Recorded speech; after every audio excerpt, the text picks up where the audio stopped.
Kryetari i Partisë Demokratike Sali Berisha akuzoi kryeministrin Edi Rama si përgjegjësin kryesor për procedurën dhe kostot e ndërtimit të tunelit Llogaras. Gjatë një konferencë me gazetarët, Berisha deklaroi se pavarësisht faktit se SPAK-u ka marrë të pandehur për këtë çështje, zëvendës kryeministren Belinda Balluku, ligjin sipas tij e ka shkelur shefi i qeverisë Edi Rama.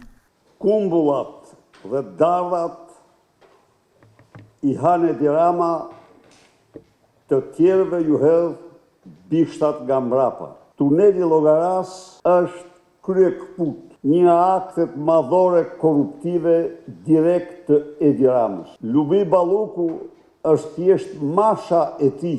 Kryetari i Partisë Demokratike Sali Berisha deklaroi se në këtë situatë Partia Demokratike do të nisë protestat kundër Edi Ramës, jo kundër numri 2 të qeverisë Belinda Balluku. U bën protestat kundër Jon Velis. Kjo çon të njerëz nga zyrat e veta për ta përlyer protesta.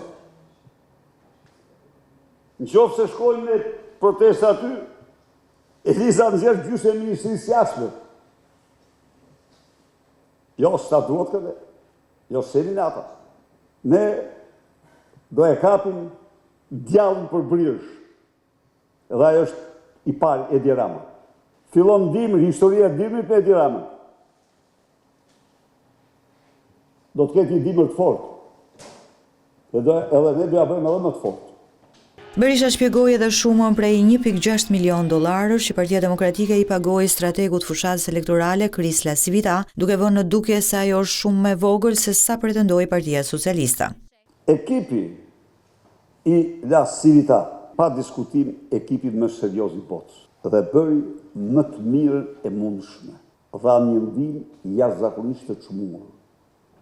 Organizoi një fushatë që shqiptarët se kishin parë kurrë më parë.